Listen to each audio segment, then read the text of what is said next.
Bienvenue dans la forêt de Brocéliande, un lieu où la réalité et la légende se mêlent en un mystère envoûtant.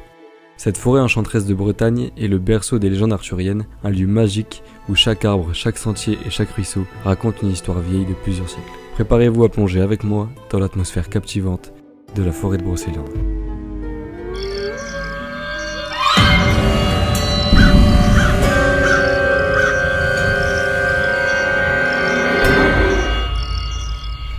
Les amis, bonjour à tous, j'espère que vous allez bien. Bienvenue dans cette nouvelle vidéo. Vidéo un petit peu différente de d'habitude. On est dans un cadre un peu différent aussi. Et je suis très content de vous retrouver ici pour cette vidéo qui sortira du coup pour Halloween. Vous l'aurez compris, on se trouve donc dans la forêt de Brocéliande en Bretagne. Un peu plus connue sous le nom de la forêt de Merlin l'Enchanteur. Toutes ces histoires là, la légende du roi Arthur. Vous en faites pas, on aura le temps de découvrir tout ça dans la vidéo.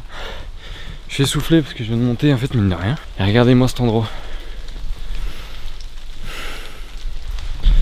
Et je vais passer une nuit ici à visiter tous les endroits mythiques de cette forêt. J'espère que cette vidéo vous plaira. Bon, vous l'aurez vu, on est un petit peu sous la pluie. Ça rajoute vraiment un petit truc hyper calme. Il n'y a pas un seul bruit, il n'y a rien du tout. C'est vraiment impressionnant. J'ai fait le choix de venir ici tout seul un petit peu pour aussi me tester personnellement. J'ai envie de me faire un peu peur. Et je pense qu'il n'y a rien de mieux que cet endroit là. J'entends des bruits un petit peu sympas un peu partout. J'entends aussi la pluie qui tombe de plus en plus, mais franchement c'est hyper apaisant. Vous l'aurez compris du coup, on va passer la soirée ensemble dans cette forêt. Je vais vous raconter un petit peu en même temps l'histoire de la fontaine de Barenton. Cette fontaine, elle a plusieurs histoires un petit peu particulières qui la concernent, notamment une où apparemment elle saurait vous répondre à vos questions. Comment ça fonctionne? C'est très simple. Cette fontaine aurait donc une sorte de façon un peu magique de fonctionner, dans laquelle, lorsqu'on lui pose des questions, si la réponse à votre question est oui, la fontaine va commencer à buller. Donc vous devriez avoir des bulles qui arrivent à la surface. Et si la réponse est non, il se passe tout simplement rien. La fontaine de Barenton a ses protecteurs, dame et chevalier. Dans le chevalier de Lion, on va peut-être croiser les protecteurs de la fontaine. Et le chemin, il est incroyable. Vous avez un ruisseau qui coule tout le long. Et je pense que c'est vraiment incroyable. Je pense que si vous avez l'occasion de le faire tout seul, faites-le. Parce que ça peut être vraiment une superbe expérience. Alors par contre là il y a de la boue partout. What the fuck? Regardez l'arbre. L'arbre qui est déraciné. C'est la base du ruisseau qui coule. Pour ceux qui connaissent un petit peu la forêt de Brocéliande, il y a plusieurs histoires. Vous avez donc l'histoire de Merlin l'Enchanteur. Vous allez aussi avoir l'histoire du roi Arthur avec l'épée d'Excalibur qu'on ira voir après dans cette vidéo. Et vous avez également l'histoire de la fée Viviane qui aurait une somme de tête enfermée Merlin l'Enchanteur dans un tombeau qui est également ici, qu'on va aller voir après dans cette vidéo. Ça va être vraiment incroyable. J'ai trop hâte de vous présenter tout ça et on va y aller maintenant.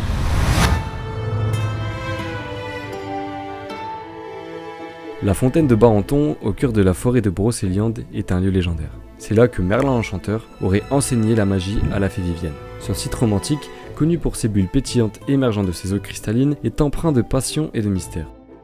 Aujourd'hui, elle attire des visiteurs du monde entier, offrant un aperçu de la magie des légendes arthuriennes. La fontaine de Barenton est un endroit où le mythe se mêle à la réalité. Les amis, je crois qu'on vient d'y arriver. Donc en fait, le ruisseau qu'on voit depuis tout à l'heure, c'est bien celui de la fontaine. Nous voici donc, les amis, à la fontaine de Barenton. J'ai vu des petites histoires sur cette fontaine, notamment concernant, il me semble que c'était la fée Viviane qui venait ici en fait pour se laver, pour se baigner dans cette fontaine. Et c'est ici qu'elle aurait croisé et rencontré Merlin pour la première fois, en se lavant dans cette fontaine. Maintenant ce que je vous propose de faire, c'est qu'on pose une petite question à cette fontaine et qu'on voit si elle arrive à buller. Je vois déjà des bulles, alors malheureusement j'ai pas la météo avec moi donc il pleut un petit peu. Et regardez, je sais pas si vous allez réussir à voir. Vous devriez réussir à voir un petit peu les bulles. Alors maintenant ce qu'on va faire, on va poser une question à cette fontaine. Est-ce que je vais avoir les 100 000 abonnés? Je sais pas si vous allez réussir à voir, mais il y a des bulles qui apparaissent là-bas, notamment dans le coin. Mais là, what? La fontaine est plus bulleuse que d'habitude là. La fontaine bulle à des endroits où il n'y avait pas de bulles. Juste ici il n'y avait pas de bulles avant. Voilà les amis, cette fontaine de Barenton. Vraiment très stylé l'endroit, même l'endroit franchement il est vraiment incroyable. Franchement cet endroit il est hyper stylé. La fontaine de Barenton. Regardez autour de nous. C'est incroyable. L'ambiance qu'il y a dans cette forêt, c'est vraiment fou. Voilà pour cette première escapade dans la forêt de Brocéliande. Je vous propose qu'on aille directement au niveau de la tombe de Merlin l'Enchanteur. L'endroit de son tombeau. Honnêtement je me sens toujours bien. j'ai pas peur. Vous savez quoi? Pour l'instant j'ai pas peur. Extrait maintenant, 2 mois plus tard dans la soirée, si j'ai peur. J'ai pas peur mais je me sens pas du tout à l'aise. Je me sentais vraiment observé, c'était très particulier. Bon, vous le voyez, je suis un peu trempé. La nuit commence à tomber également. La pluie continue elle de tomber. Je suis en train de retourner à la voiture et on va se diriger au niveau du tombeau de Merlin. À la base, moi dans cette vidéo, ce que je voulais faire, c'était tout traverser à pied pendant toute la nuit, etc. En fait, je me suis rendu compte que la forêt fait 11 000 hectares en kilomètres carrés. Ça fait 110 km carrés. À mon avis, je vais me chier dessus.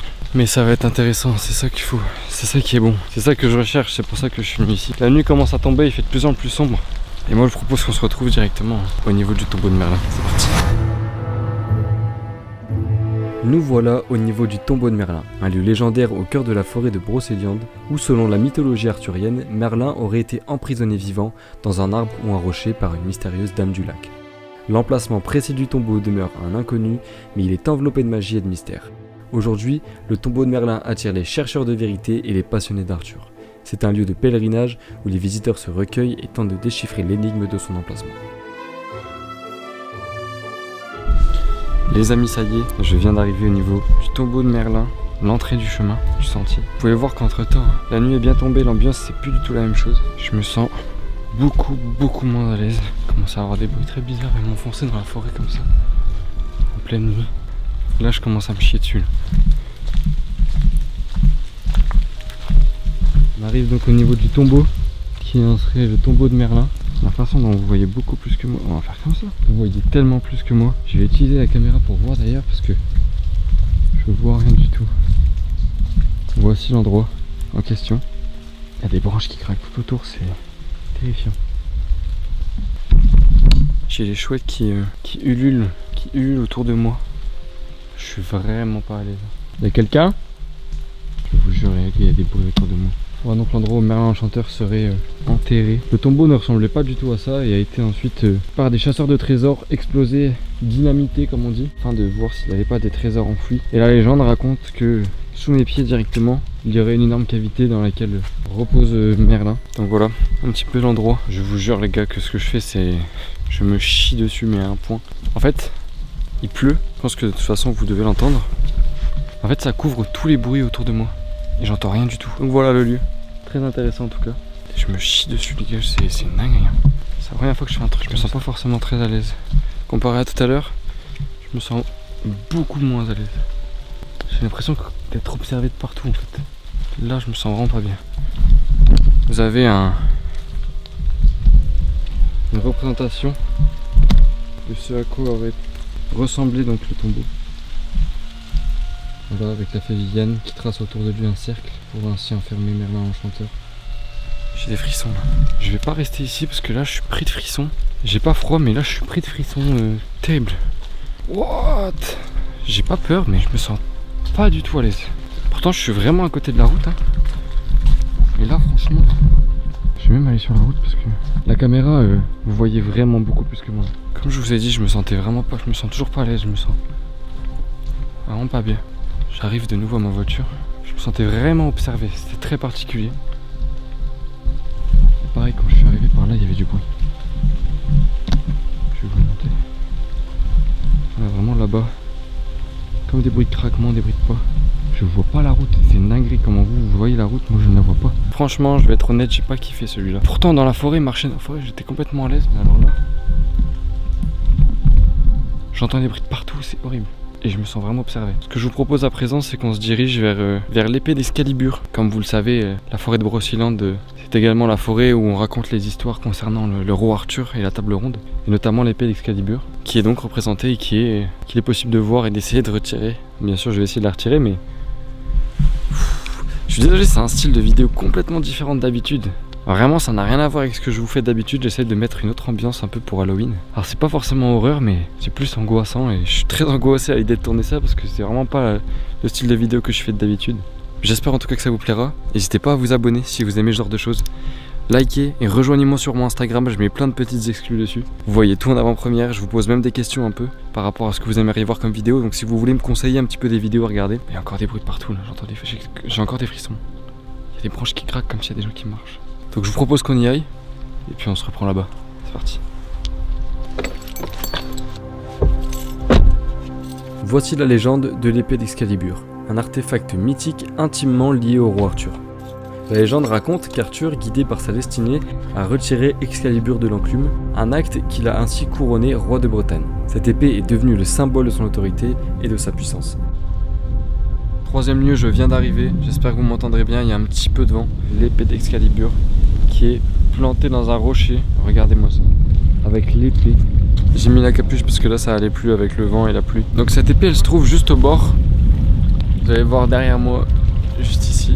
On se trouve juste au bord du lac de Trémelin. C'est donc ici que le roi Arthur aurait apparemment retiré l'épée qui était coincée dans l'enclume. Pour suivre sa destinée, en fait, il serait venu ici et aurait retiré l'épée de l'enclume, et ce qui lui aurait également permis du coup d'être nommé roi de Bretagne grâce au fait qu'il ait retiré donc l'épée de cette enclume. La légende raconterait que à sa mort, il serait également revenu déposer l'épée dans ce lac, le lac de Trémelin, qui est donc juste à côté de l'endroit où se situe cette épée.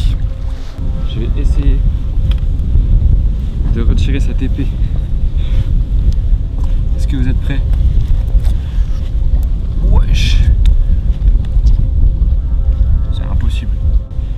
Putain. Mais elle bouge pas, frère. Ah, je sais pas comment il a fait. Moi, j'arrive pas. Ce que je propose maintenant, c'est qu'on se dirige vers le dernier lieu, qui n'est ni plus ni moins que le chêne de Guillotin, qui est un arbre sacré et hyper emblématique de cette forêt de Brocéliande, qu'on va aller visiter bien sûr de nuit. J'ai hâte d'y aller et de voir comment c'est. Bon les gars, bien sûr vous l'aurez compris, je vais pas dormir dans cette forêt, tout simplement parce que j'avais pas forcément prévu qu'il y ait une météo comme celle-ci. Donc c'est pas grave, ce qu'on va faire c'est qu'on va se poser quand même. Je vais quand même dormir dans la forêt. À la base des bases, je voulais dormir en fait simplement dans une tente dans la forêt. Malheureusement par les conditions météo en fait ça va pas être possible, donc j'irai me placer dans la forêt avec la voiture, histoire de dormir dedans. Il y a quoi là-bas? Putain, il y a des livres. Ok. Chien perdu sans collier. Putain, il a l'air stylé celui-là.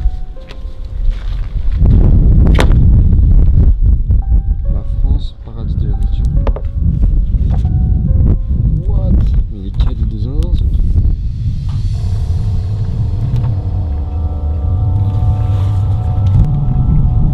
Y'a quelqu'un? Oh, j'ai trop peur.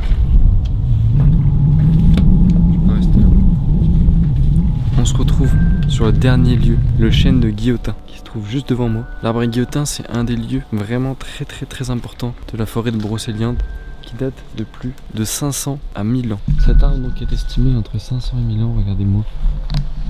C'est juste magnifique. Nous voilà pour ce dernier lieu au chêne à Guillotin. C'est un arbre emblématique de cette forêt. Cet arbre majestueux, témoin silencieux du temps, aurait vu naître la légende de la forêt enchantée. Les récits racontent que le chêne à Guillotin était l'endroit où le célèbre Merlin l'Enchanteur enseignait ses mystères aux jeunes Arthur et Lancelot. Aujourd'hui, le chêne à Guillotin est un lieu de pèlerinage pour les passionnés de légendes arthuriennes. Il est incroyable, il est soutenu par 2 poteaux. Et cet arbre apparemment aurait plein de vertus vraiment bénéfiques et plein de bonnes énergies. Et il est très connu des personnes qui font tout ce qui est médium, etc. Parce qu'il a vraiment de très bonnes énergies. Et franchement c'est un magnifique endroit. On peut pas y accéder à cause de ces barrières et j'ai pas envie de passer au-dessus. Mais franchement très bel endroit, vraiment très beau. Bon, on se retrouve dans la voiture. Je me suis un peu éloigné parce que je vous avoue que là j'ai un peu stressé. Voilà un peu où je me trouve par rapport à la forêt de Brocéliande. Donc on va se mettre un point, on est à 11 minutes.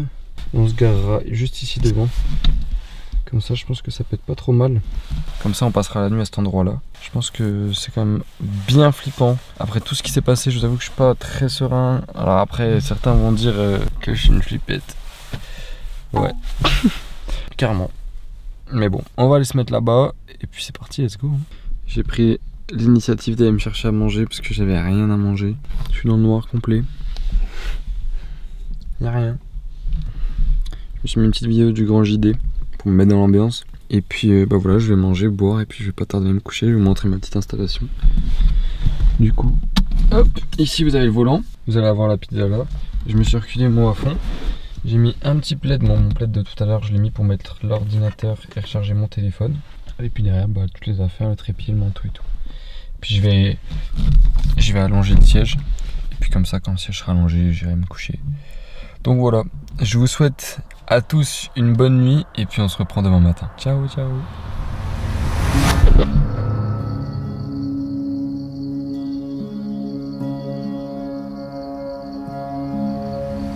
Oh wesh les mecs. Putain, oh, la nuit de fou les gars.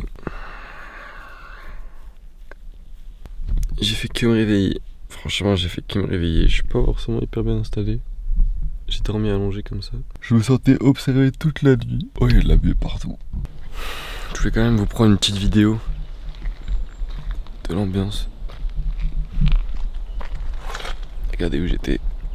Rien autour. Et l'ambiance. C'est incroyable. Wow.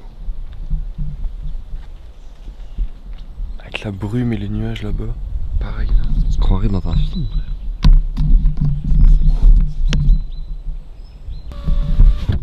Deux journées ça fait moins peur. Bon bah les gars, j'ai bien l'impression que ça commence à être la fin de cette petite vidéo. Ça aura pas été un des tournages les plus faciles pour moi, mais franchement, je suis très content de l'avoir fait. Il est 8h33, je vous ai même pas dit l'heure. Du coup voilà, j'espère en tout cas que cette vidéo vous aura plu. J'ai essayé de faire un truc un peu plus différent d'habitude pour Halloween, etc. C'est un nouveau truc que je tente. Dites-moi ce que vous en pensez en commentaire. Si ce genre de format ça vous plaît, etc. En tout cas moi j'ai vraiment kiffé l'affaire et puis j'espère que ça rendra exactement comme je l'imagine. J'espère que ça vous a bien plu. On n'hésite pas à s'abonner, rejoignez-moi sur Instagram juste ici, ça affiche juste là. Rejoignez-moi sur Instagram, comme ça vous auriez vu un petit peu des avant-premières, etc. Moi je vous souhaite une bonne journée, un bon Halloween à tous. Amusez-vous bien et puis on se dit à la prochaine. Ciao les gars.